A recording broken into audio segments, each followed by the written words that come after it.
What's up guys and welcome. You are watching Fazi Fitness. Let's start this video with Hunter Labrada. Surprisingly, Hunter hasn't been posting a lot lately, especially during these final few weeks.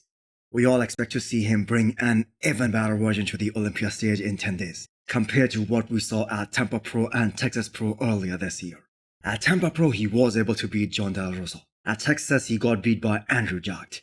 And that loss has kinda put him out of the discussion for a top 5 finish at the big show, which is a logical thing to expect, because Andrew Jack being a more athletic physique, or what we call a prettier physique, of course compared to Hunter Labrada, and judges inclining towards the more shapely guys. That has made people believe that Hunter will be at the tail end of the first call out. But the thing is, this is bodybuilding. You never know who is gonna show up at his all-time best, and who might come in slightly off. And if that happens, that gives a fair shot to complete physiques, like the one Hunter Labrada has. And do not forget, Texas Pro was one of the most closest show of the year. Only 1 point separated both these guys at both the prejudging and at the finals.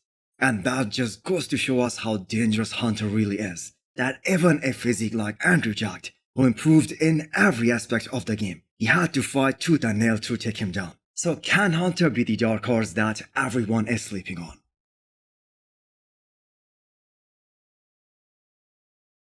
Charles Griffen is the definition of having that transparent skin. Just when you think this guy cannot get more shredded, he surprises you even more than before. Charles was one of the most peeled guy at the Olympia 2022, but because he is structurally a smaller bodybuilder, and he doesn't have that wow factor on the big stage, like the Olympia, he gets overlooked.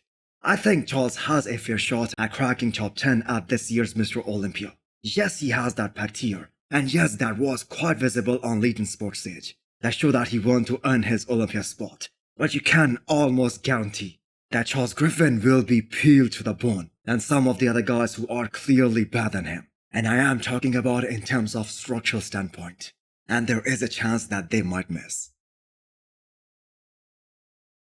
I am pretty sure this isn't the recent picture of Shaun Clarida, if I can remember correctly. This was taken during the Olympia peak week of last year. But that is what makes it even more scarier. Just take a second to consider the extent of improvements that Clarida was able to make during this offseason. The moment he walked on the stage at the Olympia last year, it was lights out. It was definitely his most dominant victory.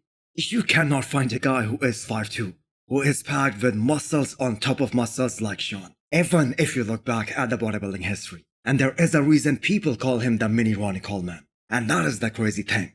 Shaun has been able to pack on so much muscle in the last few years that it is really unbelievable. And on top of that, his symmetry got impressive overall as well. So guys like Angel Calderon or Keon Pearson, they have to be absolutely spot on to have a chance against him this year. Next up is the mutant Nick Walker getting ready for this year's Mr. Olympia, determined to make all the predictions wrong. When it comes to Nick, there is one thing you can be sure of. He will be peeled, and that is exactly where the window of opportunity lies for him. How many times have you guys seen all the top 6 in the men's open bodybuilding nail their condition on the show day? It rarely happens, and that is where the conditioning shines. Nick Walker has steadily improved his physique from his first pro show back in 2020 to his last show, which was the Arnold Classic, and he admits that losing to Samson Dauda, that was a hard pill to swallow for him. There is just so much confusion about Nick Walker and what he is gonna do at this year's Mr. Olympia. People think he can win, and some people think that he can be as low as 5th or even 6th, especially if everyone shows up at their A game. The Olympia this year is gonna be the one to remember for ages. So hit the thumbs up button if you liked the video, and smash the subscribe button if you wanna come back for more. Thanks for watching.